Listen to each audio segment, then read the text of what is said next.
Good morning, folks. I just realized I didn't have my microphone on. My name is Luke Plord, and I'm a member of the Digital Learning Lead team here at ASD-W. Welcome to LearnEast 2020 and the session A1 Microsoft 365 Basics. I want to welcome Jeff Whipple, who's a teammate and an organizer, actually, of LearnEast. Thanks for taking the time, Jeff, to share your experience with us. Just a couple notes here. One is your microphones. Please make sure your microphones are turned off. And you can leave your video on if you'd like. It's up to you. I'll be monitoring the questions in the chat. So if you have any questions, you can put those there, and I'll make sure that we get to Jeff by then. Thanks, Perfect. Jeff. Perfect. Thank you, Luke, so much, and thank you, everybody, for joining us this morning. Excited to get going with Microsoft 365 Basics and LearnEast. Virtual this year. It's a different experience for us, as we said in the opening, but we think it's great. And looking at the number of people who've been able to join us this morning, certainly we're excited about that. So I want to take a little bit of time this morning. Of course, Microsoft Office 365. And if you're not familiar with the term Microsoft 365, I'm sure you're familiar with the term Office 365. They are exactly the same thing. So when you went away in June, it was Office 365. When you come back in September, it's Microsoft 365. So over the summer, Microsoft has done a quick little rebrand, and but it's the exact same suite of tools. So we want to make sure that everybody is familiar with that. So we're going to have a little look at that this morning. And just to bring everybody up to speed, and some of you may or may not know sort of all of the tools that are available to you and storage and all that kind of stuff. But I do want to talk very quickly about these. So these are all of those hard drive, hard storage devices that we have currently. And I know that if I go over to my bag that I carry around every day to work, I'm going to see a whole bunch of these, mostly memory sticks, but also some SD drives and those kinds of things. So just to let you know, these are ancient technologies. These are, if you will, a version or two ago. And what we're looking at now, where the world is going, is the idea of cloud computing. And so I want to take just a few minutes to talk about what cloud computing is, because it forms the whole basis of Microsoft 365 and how it works. Also, Google works the same way. So if you've got a Google account or a Gmail account, so all of these are what's known as cloud computing. Now, of course, there's no spaceships floating around up there with all our stuff stored on them. So the way cloud computing works and why it's so powerful is it allows you to access all of your files, all of your content, anywhere, anytime, from any device, anywhere in the world. So you could be traveling, you could be in a hotel, and go to the business center and log on to a computer in the business center and actually have access to the files that are sitting on the desktop of your work computer that's not even turned on back at home. So that's how powerful all of this is. And so we're going to talk a little bit about how that can work for you this morning. But just to give you an idea about how Microsoft stores all of your content. So the nice thing about this, as I said, is you'll never lose anything. If you think about security on a portable jump drive like you see here, first of all, there's no security because I don't know about you, but I've lost a ton of these. They also get damaged, so they fall on the floor and somebody steps on them. They just don't last a long time.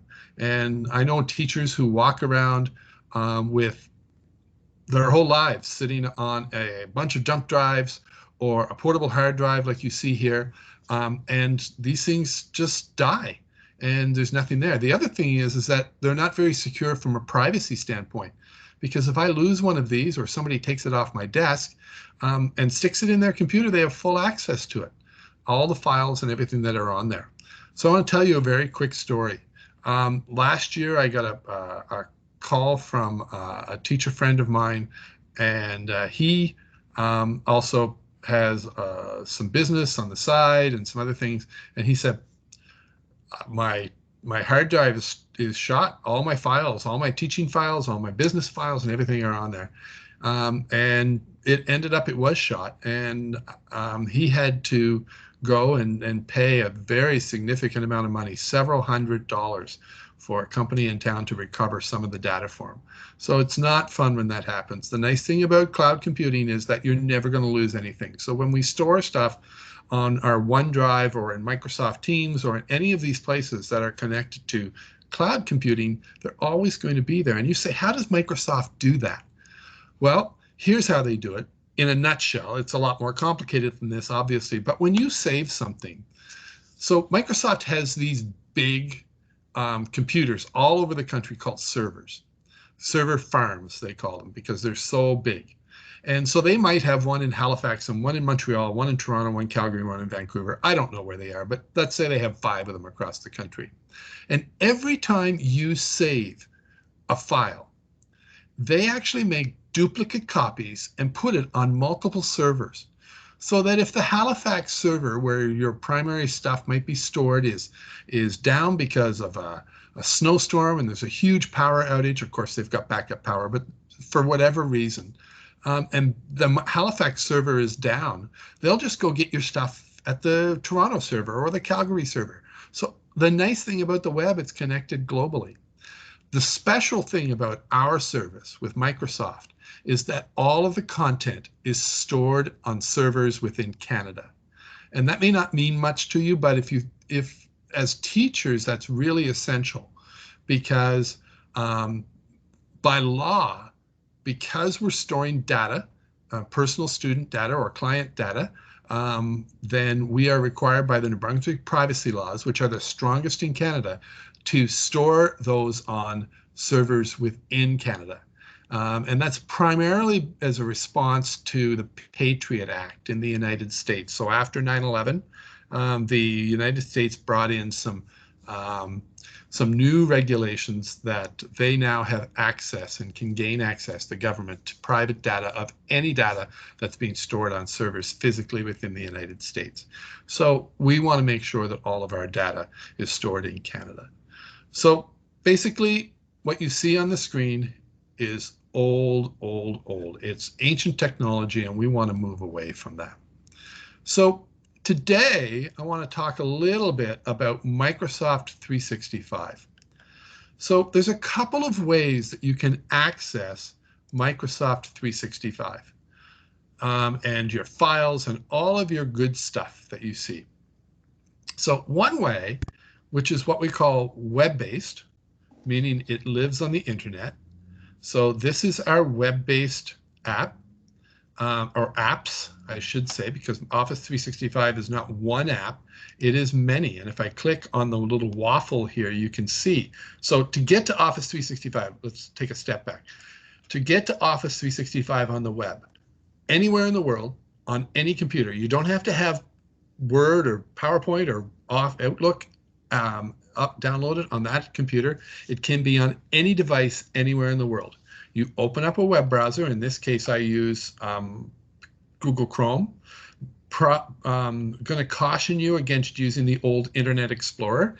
It's sort of old technology, doesn't work very well, but the new Internet Edge or Microsoft Edge works really well. If you're on an Apple machine, you can use Safari or any of those, but just go to office.com. And when you go to office.com, it'll say log in. It will ask you for an authenticated Microsoft account, which is your teacher username. Jeff.whipple@nbed.nb.ca works for me, and it will work. Your username, your email will work for you. It will ask for your NBEd password, and you'll be able to come in to the web-based portal. So from the web-based portal, you see along the side, I've got all of my, so these are the applications that are available inside of Office 365. The first one is Word. And I'm just going to click on the waffle here. It's a good navigation device, and it will give us an idea of the tools that we have. So we've got Outlook. Outlook is our email. We're going to take a quick look at it a little bit later. OneDrive is the key to it all. So OneDrive, think about OneDrive, remember those storage devices I showed you a minute ago? OneDrive is a big portable hard drive with lots of storage. And of course, there's always going to be lots of space there. You get a terabyte, a full terabyte of storage that's available to you. So you won't have any worries about running out of space. And so you've got lots of space on your OneDrive. So that's your storage. Word, Excel, and PowerPoint, you're all probably very familiar with those. We'll have a look at those a little bit later, very quickly. OneNote is if you think about a big 3-ring binder, I keep going back to my grandmother, thinking about my grandmother's house. And she loved to bake. And I remember going to her house, and she'd have her magazines out, Chatelaine and all those women's magazines that they used to have that were full of recipes. And she used to cut out those recipes and paste them in. I watched her glue them into her book, and she would add to that binder depending on sections. And so it was really a way for her to organize her recipes and other paper content that she would then cut and paste out. OneNote is a big binder just like that has different sections in it, different pages, and it allows you to organize your digital content. We're not going to spend really any time today on this, but if you're interested in OneNote, there's some good tutorials online to learn about it. SharePoint, you can pretty much ignore as a teacher. It's kind of the back end stuff. Teams allows you to, as we saw this morning for these video conferences, but it also allows you to basically host a virtual classroom or a LMS, a learning management system, for a virtual classroom hub for you and your students. There's also other teams that are good for administration for schools and for teachers to work together. Sway is a tool where we probably, again, won't, Waylon's doing a session on Sway this afternoon. I'd encourage you, if you're interested, to look at that. And he will look at Sway. It's sort of a cross between a PowerPoint and a website. So it's caught in that space in between. It's really, really powerful. Great, great tool. And Forms allows you to do surveys, quizzes, tests, all those kinds of things. Class Notebook is a shared OneNote. So it's a big binder that's shared amongst a group of students and teachers. And Stream is like our onboard YouTube. You really don't need to know a whole lot about that unless you're actually recording and producing videos. And if you're looking for some information on Stream, you can get in touch with one of our digital learning team.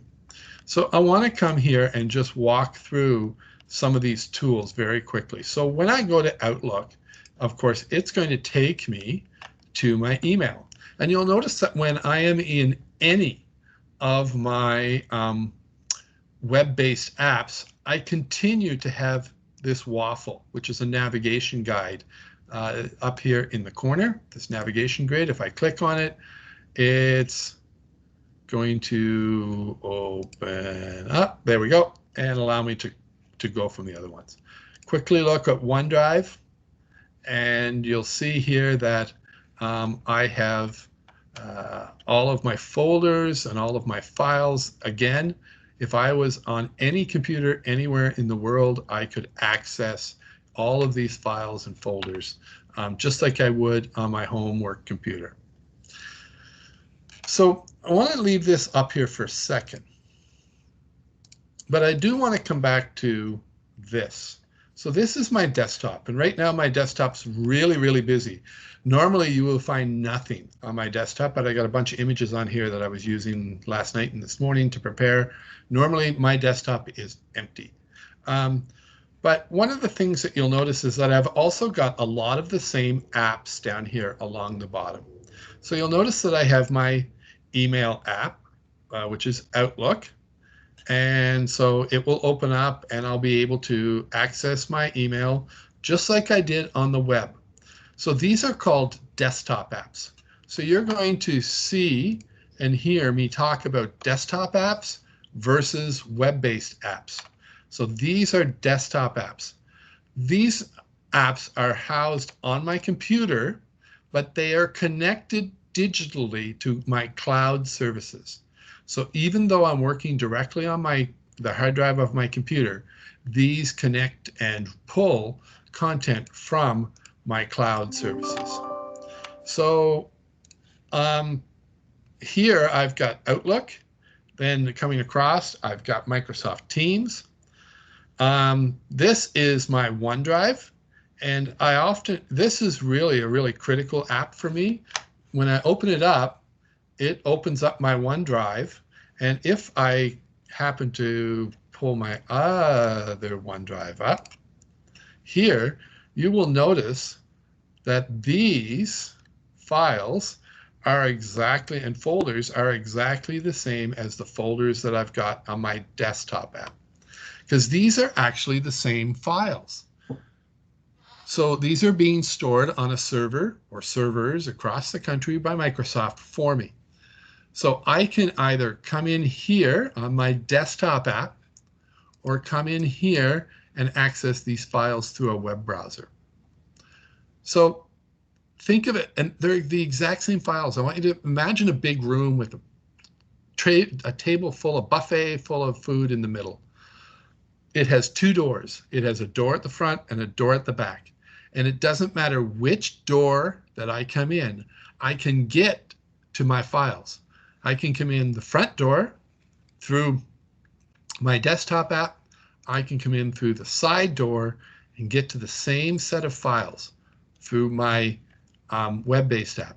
And if I come in here and open up my files and change something through my web-based app, it will change.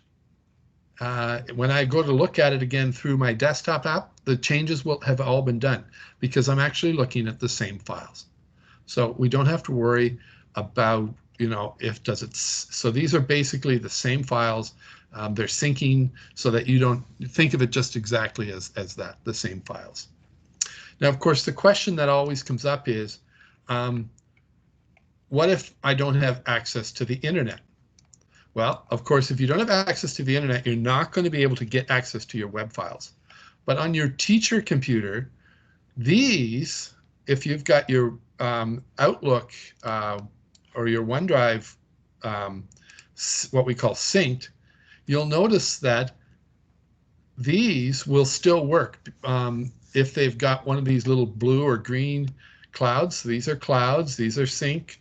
There's some green check marks down here. So if they are, what it's doing, it's actually making a second or a backup, don't like to use the term backup, a second copy, a native copy based on your computer. And so it's on the hard drive of your computer. So if you happen to come to work and you're offline, there's no internet at school that day, you'll be able to just go into your OneDrive and open up your work email or work files, and it will still work. And what will happen is if you make any changes to it, as soon as it reconnects to the internet, it will sync and make those changes up on the cloud-based versions as well. So I'm going to take just a really quick stop. Luke, do we have any questions so far? Yeah, no questions so far. Perfect. I like no questions so far. So let's keep going.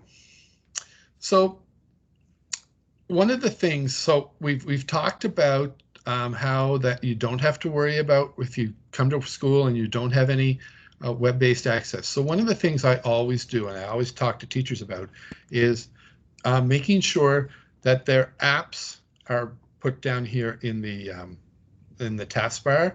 This is where I access, and these were the quickest and easiest ones.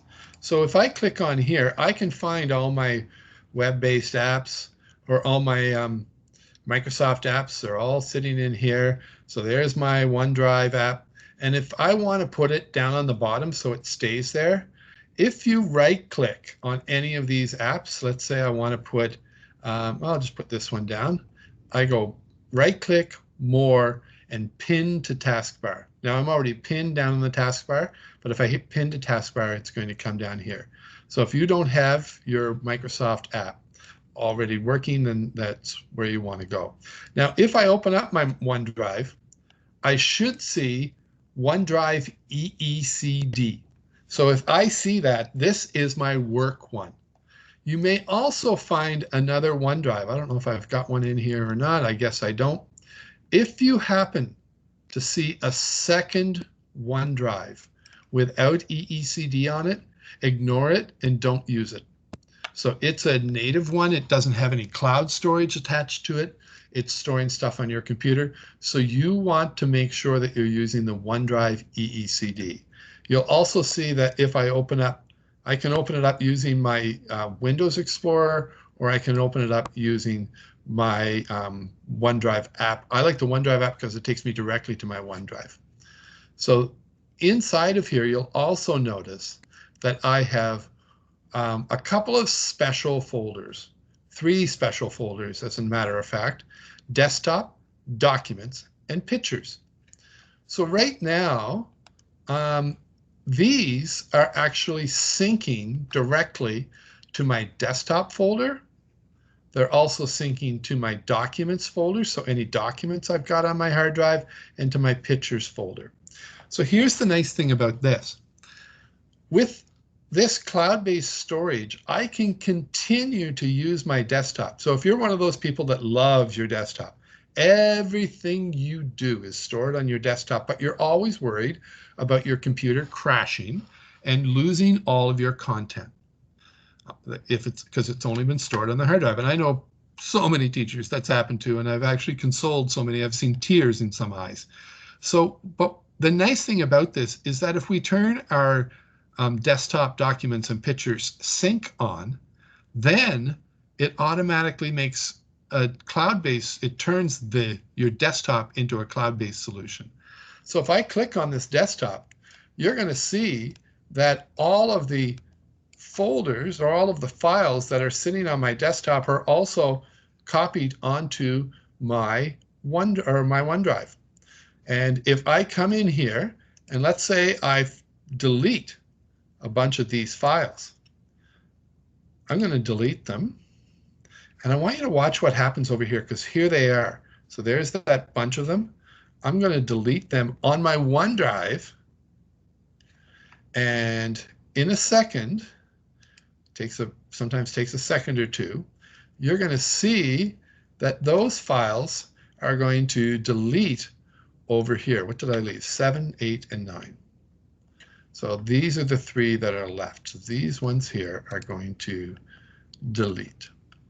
So now I'm going to delete over here. I'm going to delete number 9. And you see it went away over here. So it went a lot quicker one way than it did the other. But it will eventually take those ones off my desktop. So I'm going to delete 8. I want you to watch what happens to 8 over here. So it actually deletes it right from my OneDrive as well. These are the same files. So if I am traveling and I sign into my OneDrive here, I can also go to my desktop. And you will notice that I have got the same set of files here as well. I'm going to delete this one off of number 7. So there, are you sure you want to delete? Yes, I do. It's going to disappear from here as well, and from our desktop. So there it goes. So it goes away everywhere. So those 3 platforms, my desktop, my OneDrive that's based on top of on my desktop, and my OneDrive based in my web environment, on my web app, are all interconnected. So if I go and travel, I don't even need to be on my work computer. I can travel, be on any computer anywhere in the world, sign into OneDrive or sign into office.com, go to my OneDrive and find the folder that says desktop, documents, and there's a pictures app as well. But desktop is the big one. So I can open up desktop and get to any of my folders. My desktop doesn't even have to be open at home, my computer. How do I turn that on? It's really simple. Down here on the bottom right-hand corner, have a look on your own computer, your teacher computer. you'll see a little blue cloud. If it's not lit up, if it's gray, it may be under this arrow as well. But if you see it, click on it. It may ask you to log in. If you're not logged in using your teacher account, that's great. But to turn the sync on, if you go to Help, go to Settings, go to Backup, Manage Backup, and then you see these are all turned on, but you would have Start Backup right down here if you haven't done your backup. And then it will start to back up and put all of your folders and pictures and documents and your desktop all onto a cloud-based experience so that you'll never, ever lose them. You're a teacher, you have all of your desktop and everything backed up. Your computer dies, they take it away, they give you a new one. And you turn your OneDrive and your sync back on, and your desktop actually repopulates with all your folders. That's how powerful it is. Okay, and we're rushing through some stuff here this morning, so I just wanted to make sure I take the question. Okay, any questions? Yes, May, if it's already in sync, you're good to go. Reminds me of Apple, says Denise. Denise, you know what it is? So this is the same platform or the same idea as Apple uses with iCloud, as Google uses with all their documents. There's no, it's not magic. All of the companies basically are doing the same thing. Any other questions back there that I missed, Luke? Nope. Always good. Good. So we're cruising along. We've got a few minutes left, about 15 minutes left, and we've got a few other things that we want to talk about. Jeff, there was a question. If it says that it's up to date, does that mean it's working? Yes. Yes. So as long as everything's up to date, we're good to go. So one of the things I keep getting to is that, how do I know if my files are in sync? So if you open up your OneDrive on your desktop, you'll notice that these are all blue and green. So they all have different meanings, but all I'm going to tell you is that if it's blue or green, you're good to go.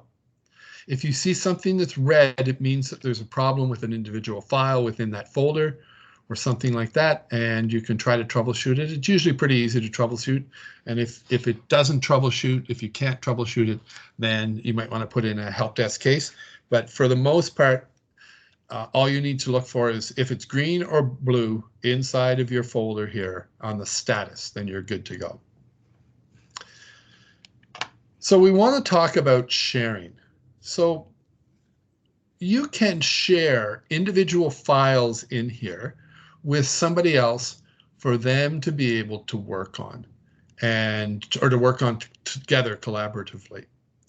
I will caution you, because what I see is that a lot of teachers are using this as a long-term mass sharing solution. And by that I mean, let's say I'm a teacher and I work with 2 or 3 other teachers on a grade 1 team, and we are working to share resources and create resources for each other. And so let's say that's what we're doing. What I see is one teacher maybe makes a folder and shares that folder so that everybody has access to it. And it may work for a little while, but here's what happens. That teacher no longer is a teacher, their account disappears, or that teacher moves to another school or takes another assignment. Their account, so the other teachers are dependent on that teacher continuing to exist and be active in that group. Teams is a far better storing solution if you are going to be using a long-term multi-purpose sharing. But when we look at, so I would use Teams for that. But you can share content out of OneDrive very quickly and easily for somebody to have a look at. So for instance, this morning, I shared the PowerPoint from this morning with Matt last night. So he was peeking at it to make sure everything was okay with it. And so it's easy for a short-term collaborative sharing. So for whatever reason, so think maybe you're working with, maybe you're a resource teacher and you want your classroom teacher and maybe an EA to give you some feedback on a plan for one of your students. So that's a good solution in that case, is to do this. You create a Word document or an Excel spreadsheet or whatever it is you're doing, and you share that with them. But I want you to remember that one means me, Teams means we. So in general terms, OneDrive or OneNote means personal. Not say you can't share. Teams, Class Notebook are we. So these are made for groups. But let's have a quick look at OneDrive. So when I come to OneDrive, I'm going to work in the desktop app for now, just to be quick. You will see that I've got some files here, and I'm going to look at this one. So there's a number of ways that I can share. I can share without opening it up. So if I hover over the LearnEast Microsoft 365 PowerPoint, which is the one that I had here just to start, I can share this simply by clicking on the share button. It's only there if you hover over it, and it gives me some options. So you'll notice that by default, it's people you specify can view. So by default, this will only allow people who I enter their name in. So I could enter Luke's name in here, and it's going to find it, and away it goes. And if I send this, it's going to send Luke a message and say, here's a link to a PowerPoint that was shared with you. But I can also come here and change who and under what permission they can use it. So I can say that people in EECD with a link can view. So if I do that and I allow editing, I can apply, and now people in EECD with the link can edit, and I can copy that link, and there it is. So if I share this link with the world, they can all go in and edit. You will notice that it did not, and I shouldn't say the world because it does not give us content or the capacity or permission to share this with people outside of our network. You'll notice that anyone with the link is grayed out. So we can only share with people with NBED or student NBSS accounts. So it won't share with others. If you want them to be able to edit, you have to click on allow editing and then hit apply. So it's an easy and simple way to share. There are a number of ways that I can share inside of here. I can also share when I open the document. So whether I am in, and so I am now in PowerPoint online. It looks a little different than PowerPoint on the desktop app. Remember the two different versions. This one's on a web browser. I could be doing this anywhere in the world on any computer. And if I then wanted to share, I can always find a share button up here in the right-hand corner. I've got the same share button. And if I click on it, it's running a little slow because I'm running some stuff. If I click on it, it'll give me the same options as I had prior in terms of sharing. So we want to be able to share, and there's the, so there I could share the same document while I'm inside the document as well. So that's the simple skinny on how to share. Now I can also share, if I open up the Word, this PowerPoint, which we had earlier, which was, I also have the share button here. So I can share from both the desktop versions and the web-based versions of the app. It's the exact same thing. And I can also change and delete and edit, well, in both versions as well. Okay, so I'm going to come back here very quickly and go to my desktop. I want to again just walk through some of these very quick things. So only got about 10 minutes left, and there is a couple of really cool things that I do want to show you. So Sway, Waylon's going to look at that this afternoon, but if I come into Microsoft Word and I'm going to make a new blank document. So I am in Microsoft Word Online, and I find this actually works better online. If you were working with students, we're going to encourage you, especially if they are sharing a machine. So if they happen to be using a machine at school, a device at school, that is a school device. And just give me a second. I should have had this all set up. I'm going to look for just some text. So I always like to go to Wikipedia, and I'm just going to pull out a little bit of text. There we go. And copy that. Okay, so I'm going to come back here. And there we go. So now I've got this Word document. I'm going to put that text in here. Hello, text. There we go. So now you can see here, I'm going to just make this a little bigger so that we all can see. So you can see that we have some text in here. So one of the really cool features inside of Word and some of the other tools as well is called Immersive Reader.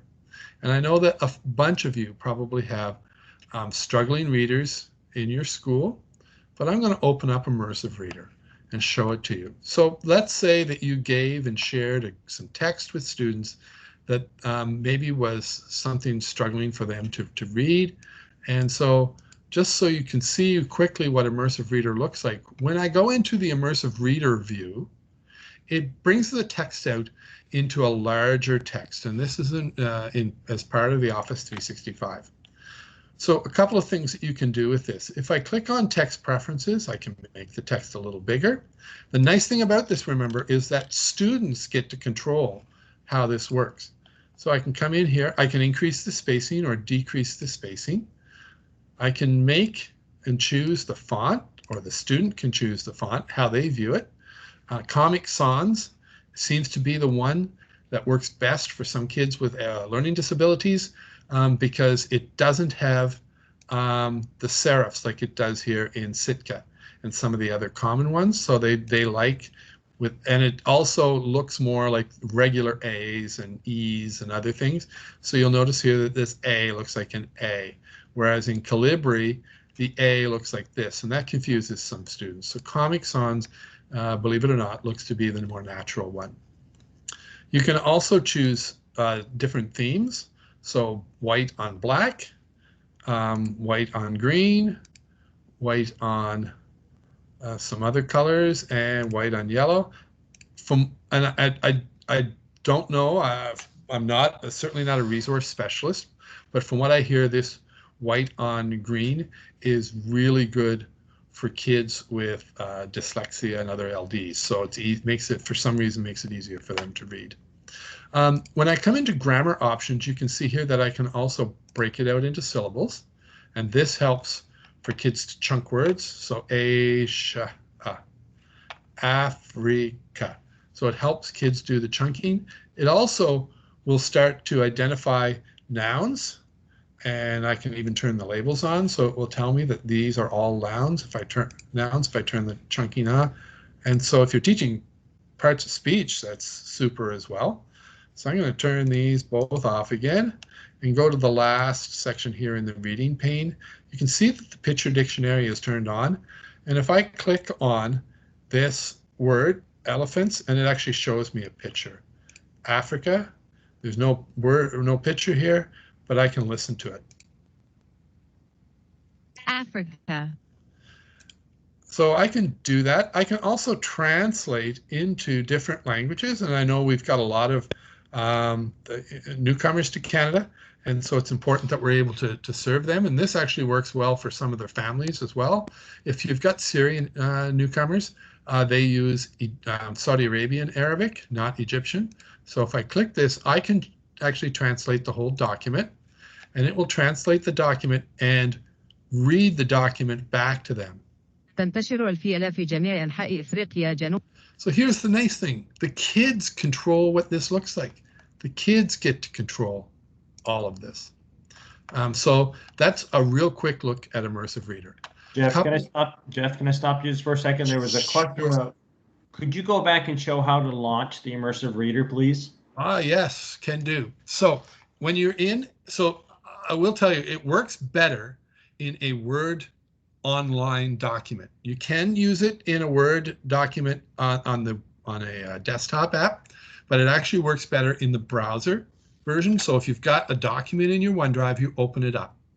So if I come back here and there's my document, any of these documents that I've got here, I can open them up and they will open right up. So I'm just going to open this one up. So this is a document that I shared with Luke and all the support people today.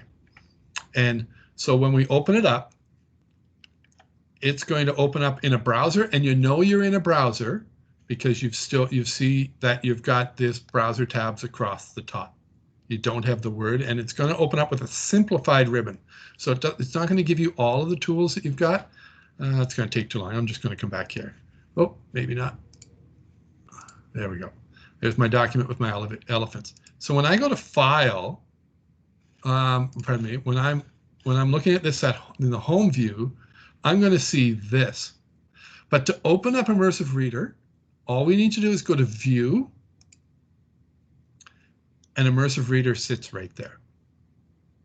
And we click on Immersive Reader, and it opens up. For students, especially in high school now, because they're all going to have their own device, boom, they can have any document that you happen to share with them read to them. This works in OneNote, it works in Word, it works in PowerPoint. It will not read PDFs, and it will not read web pages, but there's other tools for those too. So we can help you with those if you're looking for that. But Immersive Reader is really a powerful, powerful tool. Any questions about Immersive Reader and how you can use it?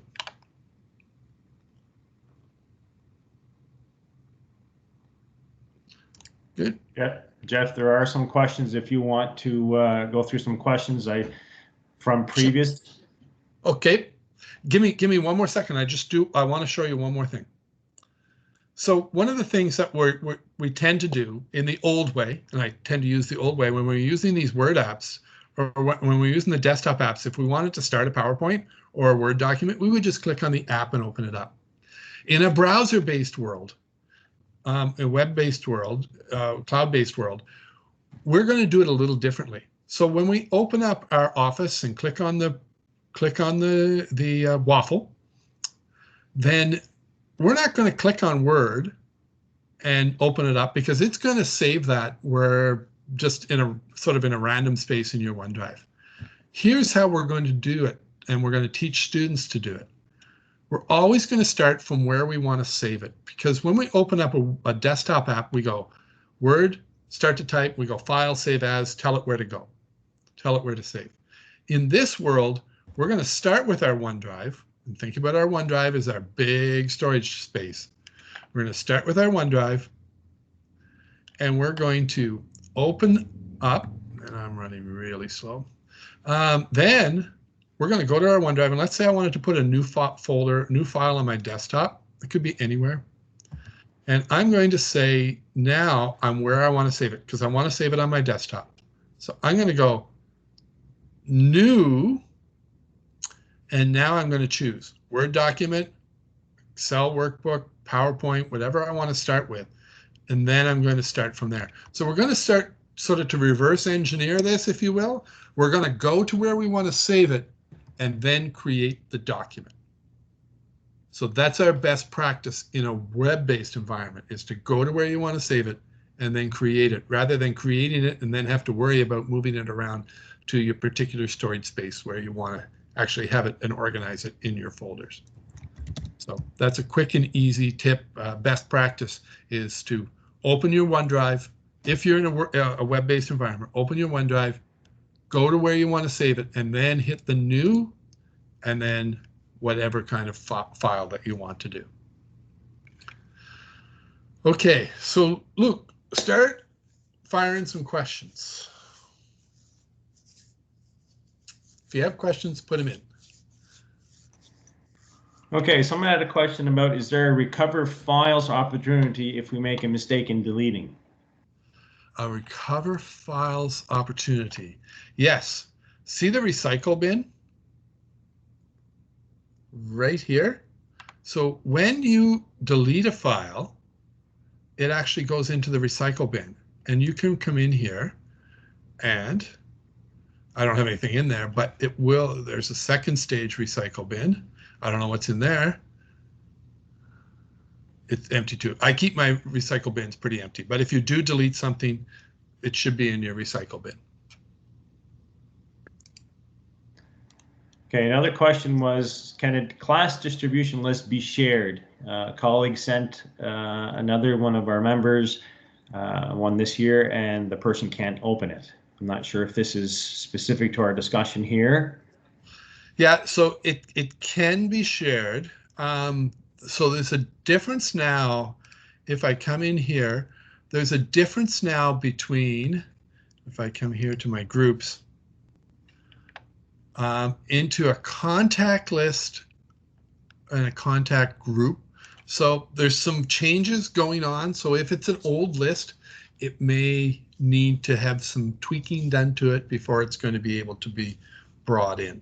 But I would encourage you to reach out to one of our learning lead team if you're in the West, or if you're in the East, one of your tech lead teams. And so digital learning leads here in the West, and get some support in, and they can certainly help you out with that. And Jeff, we might have time to have a look at this. There's a question about a teacher who saves an MS file, an MS Word file, and when they go to upload it to Teams to an assignment, they have a difficult time finding the specific file. Right. Do we have time to drop into that? Absolutely. So let's have a quick, I'm going to pull Teams over. I've got a split screen here, so I'm just trying to open it up. So if I come into Teams, do this, and I'm just going to open up, I don't know if I even have a team, but I'm just going to open up this LearnEast 2020 team. I don't even know what's in here and who created it. I probably did just to do some stuff. So a couple of things that you'll want to do in here. I think this is Tracy's team, maybe. Okay, doesn't matter. We're going to put some stuff in here. So one of the things that you want to do, and Luke, you're going to talk about this in the next session. So, and that's great. But if one of the tricks I always do is a couple of things is if I want to put files in here, I always start on the channel that I want. So it's always tricky sometimes with a channel. Make sure I'm in the channel and just say, hey, here's latest. And then if I attach a file to it and it's still connecting, upload from my computer, I'm just going to grab something off here. I don't even know what these are. And there it goes. And you'll notice that a couple of things. First of all, it puts it here for students to see, but then it puts the actual file up inside of the Files tab, and there it is. So it archives it here as well. I'd really have to sort of see what you're looking for, and maybe Luke will be covering a lot more on detail on that in the team session next. But if you're looking for individual support, and if you have individual questions, again, really encourage you to make use of our digital learning lead team here in the West, and if you're in other areas of the province, to reach out to the technology leads or the technology coaches. Really, it varies from the term, but we all basically do the same job in district to district. So I would really encourage you to do that. So you can also upload directly a file or a folder into this thing. The key is to managing your channels, because every channel is going to have a different file section. You can also upload directly from your phone or other device directly into any of these channels as well. And so, but you need to have the Teams app and uploaded onto your phone as well. So I'm going to move that over. Any other questions, Luke? I know that probably didn't really get too deep into answering the question, but just know that we do have some help available for people who do. That seems to be probably all the questions there, Jeff. Yeah. Perfect. Well, listen, thanks you everybody for taking the time to drop by, and look forward to seeing you throughout the day at LearnEast and throughout the year as we go ahead. Again, you can reach out to me or any one of our team. My email is jeff.whipple@nbed.nb.ca. We're all teachers, so we're just getting back to work as well, but excited for the new school year and what it may hold. So thank you all again for coming, and hopefully we'll see you all. Feel free to reach out if you do have some questions. I see Luke has put the link in, so if you are here, make sure you go to the chat, click on the link, and fill out the form and let us know you were here for a chance to win one of those prizes at the closing session this afternoon.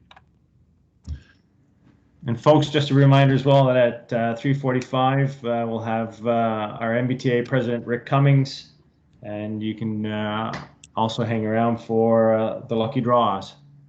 Thanks, Jeff. Thank you, everybody.